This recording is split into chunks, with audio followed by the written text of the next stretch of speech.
বনফুলের লেখা গল্প শেষ ছবি। প্রথম যৌবনে তাহার সহিত বন্ধুত্ব হইয়াছিল। বন্ধুত্ব হইবার পর মনে হইয়াছিল এমন একটা জিনিস পাইলাম যাহা সহজে পাওয়া যায় না।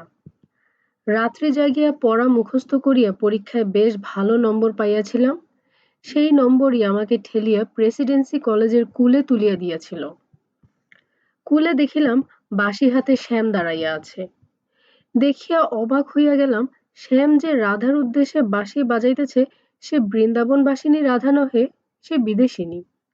কখনো ফরাসি দেশে থাকে, কখনো বা রাশিয়ায়। সাহিত্যের কুঞ্জবনে শ্যামচাঁদ সেই অশরীরিণী নায়িকার মাঝে মাঝে দেখা পাইত এবং বাঁশি বাজাইত। সেই নায়িকা মুগ্ধ হইয়াছিল কিনা জানি না, কিন্তু আমি মুগ্ধ হইয়া গেলাম। একজোড়া বায়া তবলা জোগাড় করিয়া তাহার সহিত মাতিয়া গেলাম সুর সাধনায়। কিছুদিন পরে আরো জমিয়া গেল। সুরের আসরে সুরাদেবীও আসিয়া যোগ দিলেন। সকলে আমাদের বলিত মানিকজোড়।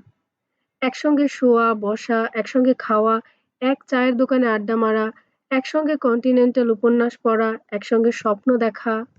হায়, প্রগতির পথে পিতারা চিরকাল কণ্টক স্বরূপ। আমার পিতা একেবারে পর্বতের মতো পথ রোধ করিয়া দাঁড়াইলেন। হঠাৎ একদিন টেলিগ্রাম পাইলাম, অবিলম্বে চলিয়া এসো। গেলাম। পিতা গালমন্দ করিলেন না, কিন্তু দৃঢ় কণ্ঠে বলিলেন, তোমাকে আর কলিকাতায় পড়িতে হইবে না, এখানকার কলেজেই ভর্তি হইয়া যাও। পিতা অনমনীয় চরিত্রের লোক ছিলেন, তাহার সহিত বাদ প্রতিবাদ করিতে সাহস হইল না। মনের দুঃখ মনে চাপিয়া বহরমপুর কলেজেই ভর্তি হইয়া গেলাম।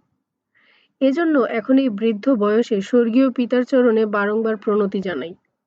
এখন আমি মুনসেফ, আশা আছে রিটায়ার করিবার পূর্বে সাব জজ হইতে পারিব। শ্যামের সহিত বাঁশি বাজাইলে এসব হইত না। শ্যামকে কিন্তু একেবারে বর্জন করিতে পারি নাই। চিঠি লেখালেখি চলিত। তাহার প্রথম চিঠিটার অংশবিশেষ পড়িয়া এখন ভারী মজা লাগিতেছে। তোমরা ভালো ছেলে, ভালোত্বের বাধা সড়কে চলিয়া একদিন তোমরা নির্দিষ্ট একটা নাম করা সরাইখানায় পৌঁছাইয়া যাইবে। কিন্তু আমরা বাধা সড়কের ধার ধারি না। যে পথে কেহই চলে নাই, আমরা সেই পথের পথিক। আমাদের পথের বর্ণনা কবি নজরুল ইসলাম দিয়াছেন, দুর্গমগিরি, কান্তার মরু। কিন্তু এ কবিতায় কবি কল্পনা করিয়াছেন সঙ্গে আরো যাত্রী আছে। কিন্তু আমি যে পথে চলিয়াছি সে পথে কেহ নাই, আমি একা। এমনকি সুনামও আমার সঙ্গী নহে। সবাই বলে আমি বখাটে ছেলে। সামাজিক অভিধানে সম্ভবত উহাই আমার সংজ্ঞা। কিন্তু আমার একমাত্র সান্ত্বনা, শেলি, কিটস, গেটেও একদিন আমার দলের লোক ছিলেন। সমাজের কাছে তাহারা ভালো ছেলের সার্টিফিকেট পান নাই। কিন্তু আমি একটা অভাব বোধ করিতেছি। মেয়েরা সাধারণত পুরুষের প্রতিভাকে উদ্দীপ্ত করে, তাহাকে অসাধ্য সাধনে প্রবৃত্ত করিতে উৎসাহ দেয়। কিন্তু আমাদের দেশে সেরকম মেয়ে কোথায়? সবই যেন ছাঁচে ঢালা পুতুল, হয় খেরি, নেদি, বগি, বিন্দির ছাঁচে ঢালা, না হয় তথাকথিত আলোকপ্রাপ্ত সমাজের ছাঁচে ঢালা। স্বকীয়তার দীপ্তি কাহারও মধ্যে দেখি না। মেরি ফ্রাগলে বা হ্যারিয়েট বা লটির মতো মেয়ে আমাদের ভদ্র সমাজে কই? সবাই মুখস্থ করা নীতি কথা বলে, প্রাণের কথা কাহারও মুখে বড় একটা শুনি নাই। সোনিয়ার মতো মেয়ে এদেশের মাটিতে কল্পনাতীত। শেরির দাম সম্প্রতি প্রায় আকাশচুম্বী হইয়াছে। তুমি সিঁড়ি ছিলে, অনেক আকাশচুম্বী রত্নই আহরণ করিতে পারিতাম। এখন সাধারণ ব্র্যান্ডি জোটানোই দুষ্কর হইয়া পড়িয়াছে। ধ্যানেশ্বরীর সহিত আলাপ করিবার চেষ্টা করিতেছি, যদি তাহার প্রেমে পড়িতে পারি। একজন বহুদর্শীর মুখে শুনিলাম, ধ্যানেশ্বরী শুধু যে সস্তা তাহাই নন, শরীরের পক্ষে উপকারীও। তিনি অবশ্য গাঁজাকেই সর্বোচ্চ সম্মানের আসন দিলেন। কিন্তু ভাই, গাঁজা খাইতে পারিব না।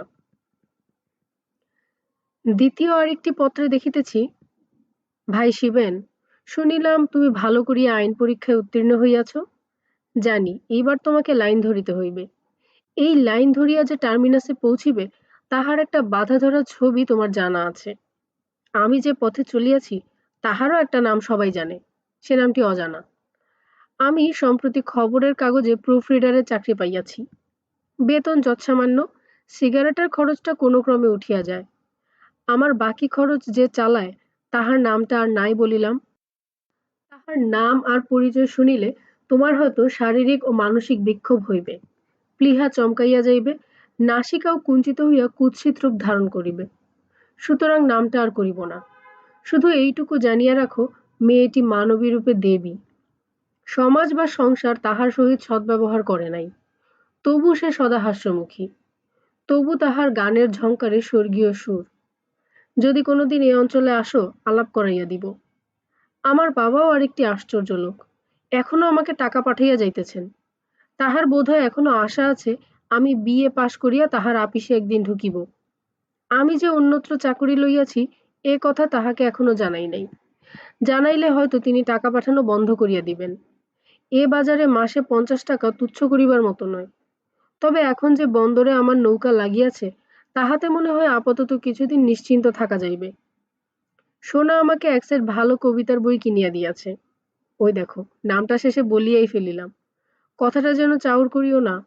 আলাপ হইলে দেখিবে, যে সব বড় বড় প্রতিভাসম্পন্ন পণ্ডিতেরা তোমাদের বাণী মন্দির অলঙ্কৃত করিতেছেন, সোনা তাহাদের চেয়ে কোনো অংশে কম নয়। কিন্তু সে সমাজের চক্ষে পতিতা ছাড়া আর কিছু নয়। শ্যাকর কথা নিশ্চয় শুনিয়াছ। আমার মনে হয় সোনা শ্যাকরই সমগোত্রীয়া। আর একটি চিঠিতে দেখিতেছি, ভাই, বড় মুশকিলে পড়ে গেছি। বাবা এক জায়গায় বিয়ের সম্বন্ধ করেছেন। মেয়ে সুলক্ষণা এবং সদ্বংশীয়া। এ দুটি গুণ ছাড়া আর কোনো গুণ নেই। দেখতে কুৎসিত, লেখাপড়ায় ক অক্ষর গোমাংস, অত্যন্ত রোগা। আমি আপত্তি করেছিলাম। বাবা সেকেলে গোড়া লোক। আমাকে জানিয়েছেন, তুমি যদি বিয়ে না করো তাহলে তোমার ভাইয়ের সঙ্গে ওর বিয়ে দেব, আর আমার বিষয় সম্পত্তি থেকে বঞ্চিত করব তোমাকে। আমি ওদের কথা দিয়েছি, আমার কথার নড়চড় হবে না। ফেরত ডাকেই তোমার উত্তর চাই। আমি যে কি করে এই গোয়ার গোবিন্দ বাপের ছেলে হলুম তা ভেবে পাই না। মত দিয়েছি মানে দিতে হয়েছে। তুই কি আমার বিয়েতে আসবি? আমার যাওয়া হয় নাই। সামনেই পরীক্ষা ছিল। সেদিন পুরাতন চিঠি ঘাটিতে ঘাটিতে শ্যামের আরো চিঠি পাইলাম। একটা চিঠি এইরূপ: ভাই, সোনাকে নিয়ে বিপদে পড়েছি। বাবা কলকাতায় একটা বাসা ভাড়া করে পিসিমা আর আমার বউকে এখানে পাঠিয়েছেন। সোনা বলছে, তুমি আর আমার এখানে থেকো না, তুমি নির্মলার কাছে গিয়েই থাকো। তোমার যদি টাকার দরকার হয় আমার কাছ থেকে নিয়ে যেও। সোনাকে কিছুতেই নিরস্ত করতে পারছি না। সে আমাকে কিছুতেই তার কাছে থাকতে দেবে না। আমি যে সোনার বাসাতে থাকি এবং সোনাই যে আমার ধ্যান জ্ঞান স্বপ্ন সব, এ কথা বাবা টের পেয়ে গেছেন মনে হচ্ছে। তা না হলে এখানে বাসা ভাড়া করতে যাবেন কেন? সোনার সঙ্গে রফা হয়েছে একটা শেষকালে। তাকে বলেছি নির্মলার কাছে মাঝে মাঝে যাব। ইতিমধ্যে একদিন গিয়েছিলাম, রাত্রি 2টো নাগাদ, মত্ত অবস্থায়। গলিতে ঢুকে দেখলাম আমাদের বাড়ির জানালার আবছা অন্ধকারে একটি রোগা মেয়ে গড়াদে ধরে পথের ধারে তাকিয়ে আছে। আমার সাড়া পেয়ে ছুটে নেমে এসে কপাট খুলে দিলে। আমি কোনো খবর দিয়ে যাইনি। হঠাৎ মনে হলো, রোজই দাঁড়িয়ে থাকে নাকি? জিজ্ঞেস করাতে চুপ করে রইল। শ্যামের আর কোনো চিঠি পাইলাম না। সোনার এক নামজাদা ধনীবাবু ছিলেন। তিনি সোনাকে লইয়া ইউরোপ ভ্রমণে বাহির হইয়াছিলেন। সোনার অনুরোধে শ্যামও তাহার প্রাইভেট সেক্রেটারি রূপে গিয়াছিল। প্রায় 3-4 বৎসর তাহার কোনো খবর পাই নাই। হঠাৎ একদিন আমার আর এক বন্ধুর নিকট হইতে খবর পাইলাম শ্যাম খুব অসুস্থ। সে কলিকাতায় সোনার বাসাতেই আছে। একদিন তাহার সহিত দেখা করিতে গেলাম। কলিকাতায় অন্য একটা কার্যোপলক্ষে যাইতে হইয়াছিল। ভাবিলাম শ্যামকেও দেখিয়া যাই, অনেকদিন তাহাকে দেখি নাই। তাহার বাসায় যখন পৌঁছিলাম তখন সোনা বাড়িতে ছিল না। খবরটা শুনিয়া আরাম বোধ করিলাম। দেখিলাম শ্যাম একাই বিছানায় শুইয়া একটা বড় ছবির অ্যালবাম দেখিতেছে। তুই একাই রয়েছিস? হ্যাঁ, সোনা ডাক্তারের কাছে গেছে। শুনলাম তোর খুব অসুখ। কি হয়েছে? যক্ষ্মা, রাজযক্ষ্মা। রাজকীয় জীবনযাপন করছি তো। তাহার কোটরগত চক্ষু, খাড়ার মতো নাক, চোপসানো গালকে উদ্ভাসিত করিয়া তাহার সেই হাসিটি ফুটিয়া রইল। দুর্গমগিরি কান্তার মরু পার হয়ে অবশেষে এইখানে এসে পৌঁছেছি। যবনিকা পড়বার আর দেরি নেই। খক খক করিয়া কাশিতে লাগিল। জীবনটা যে এত চট করে শেষ হয়ে যাবে তা ভাবিনি। শেষ হয়ে যাওয়াই অবশ্য নিয়ম। আবার কাশিতে লাগিল। বলিলাম, ওসব কথা থাক। ইউরোপে গিয়েছিলি শুনলাম, কি কি দেখলি সেখানে? দেখলাম দুরন্ত জীবন প্রবাহ বয়ে যাচ্ছে চারদিকে। আর দেখলাম ওদেশের আর্ট গ্যালারিগুলো। প্রতিভাবান শিল্পীদের অমর সৃষ্টি সব। অনেক ছবি, অনেক মর্মর মূর্তি। আর দেখলাম সোনাকে। ওরকম মেয়ে হয় না। ও আমার জন্য যা করেছে তার তুলনা নেই। কিন্তু তবু মনে হচ্ছে যেন ভুল করেছি। রূপ, লেখাপড়া, শিল্প, নাচ, গান, সাহিত্য এইসব নিয়েই তো জীবন কাটলো। কিন্তু তবু মনে হচ্ছে। চুপ করিয়া শূন্যের দিকে চাহিয়া রহিল। তাহার পর হাসিয়া বলিল, ছবি তো অনেক রকম দেখলাম, কিন্তু জীবনের শেষ প্রান্তে এসে একটি ছবিই কেবল চোখের উপর ভাসছে, আর বাকি সব মুছে গেছে। কি ছবি সেটা? একটা রোগা মেয়ে অন্ধকার রাত্রে জানালার গরাদ ধরে রাস্তার দিকে অকুল নয়নে তাকিয়ে আছে। এই ছবিটা সব ছবিকে আড়াল করে চোখের সামনে ফুটে উঠছে। মনে হচ্ছে ওইটাই শেষ পর্যন্ত থাকবে। বুঝিলাম আমি আসাতে শ্যাম একটু উত্তেজিত হইয়া পড়িয়াছে। বেশিক্ষণ বসিলাম না, চলিয়া আসিলাম। পরদিনই শুনিলাম শ্যামের মৃত্যু হইয়াছে।